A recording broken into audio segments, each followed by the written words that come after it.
بسم اللہ الرحمن الرحیم۔ اسلام کے کچھ ضروری مسائل بیان کرتی چلوں۔ حضرت ثوبان رضی اللہ تعالیٰ عنہ سے روایت ہے کہ رسول اللہ صلی اللہ علیہ وآلہ وسلم نے ارشاد فرمایا کہ 3 کام ایسے ہیں جن کا کرنا کسی کے لیے حلال نہیں ہے۔ پھر ان 3 کاموں کی اس طرح تفصیل ذکر فرمائی کہ کوئی شخص کسی جماعت کا امام بن کر ایسا نہ کرے کہ صرف اپنے ہی لیے خاص کر دعا کر لے اور دعا میں مقتدیوں کو چھوڑ دے۔ اگر اس نے ایسا کیا یعنی مقتدیوں کو دعا میں شامل نہ کیا تو ان کی خیانت کی۔ اور کوئی شخص داخل ہونے کی اجازت لینے سے پہلے اگر گھر کے اندر داخل ہو گیا یا اس گھر میں نگاہ پڑ گئی یا کسی کے کمرے میں بغیر اجازت کے داخل ہو گیا یا ان پر اس کی نگاہ پڑ گئی تو اس نے وہ بھی خیانت کی۔ کوئی شخص اس حال میں نماز نہ پڑھے، اور پھر کہا کہ کوئی شخص اس حال میں نماز نہ پڑھے کہ اس کو حاجت ہو، یعنی کہ پخانہ کا حاجت ہو یا واش روم میں اس نے جانا ہو، یہاں تک کہ اس کا پیٹ قضائے حاجت کے بعد ہلکا نہ ہو تو وہ اللہ کی بارگاہ میں کھڑا نہ ہو، پورے خشوع اور خضوع سے نماز کو ادا کرے۔ یہ حدیث مبارکہ ابو داؤد، ترمذی شریف اور ابن ماجہ میں موجود ہے۔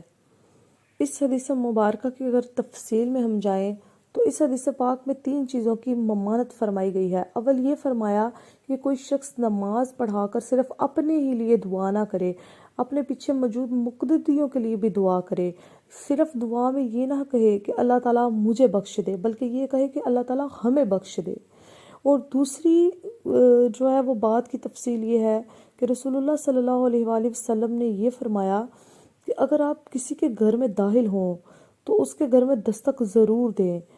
یہ مت کریں کہ آپ دستک دیے بغیر داخل ہو جائیں، کیونکہ اکثر اب ہمارے معاشرے میں یہ رجحان ہو گیا ہے، یہ رواج آ گیا ہوا ہے کہ کوئی کسی سے اجازت طلب ہی نہیں کرتا۔ ہر کوئی اپنے آپ میں نواب ہے، تو ہر کوئی یہ چاہتا ہے کہ میں کس سے اجازت کیوں طلب کروں۔ لیکن رسول اللہ صلی اللہ علیہ وآلہ وسلم نے ہمیں زندگی کا اچھے طرز عمل سکھائے ہیں جن پہ ہمارا عمل کرنا بہت ہی مشکل بلکہ ناممکن ہوتا چلا جا رہا ہے۔ رسول اللہ صلی اللہ علیہ وآلہ وسلم نے صحابہ کرام نے جب عرض فرمایا کہ میں اپنے گھر میں اپنی ماں سے اجازت لے کے اندر جاؤں، یہ کس طرح کا عمل ہے جبکہ میں ہر وقت اپنی ماں کے پاس اسی گھر میں رہتا سہتا ہوں۔ رسول اللہ صلی اللہ علیہ وسلم نے فرمایا کہ کیا تم یہ پسند کرو گے کہ اگر تم اچانک سے اپنے گھر کے اندر داخل ہو جاؤ اور تمہاری ماں برہنہ ہو یا نہا رہی ہو یا غسل کر رہی ہو تو کیا تم پسند کرو گے کہ تمہاری نگاہ تمہاری ماں پر پڑ جائے؟ تو صحابہ کرام نے ارشاد فرمایا نہیں یا رسول اللہ صلی اللہ علیہ وسلم، آپ کی جان پہ قربان جائے، ہرگز بھی نہیں۔ تو اللہ صلی اللہ علیہ وسلم نے فرمایا اسی لیے جب بھی تم اپنے گھروں میں یا اپنے گھر کے کسی کمرے میں جدھر آپ کے گھر میں کوئی آپ کے باو اجداد یا آپ کی وہ گھر میں خاتون موجود ہیں تو آپ اجازت لے کے ضرور جائیں۔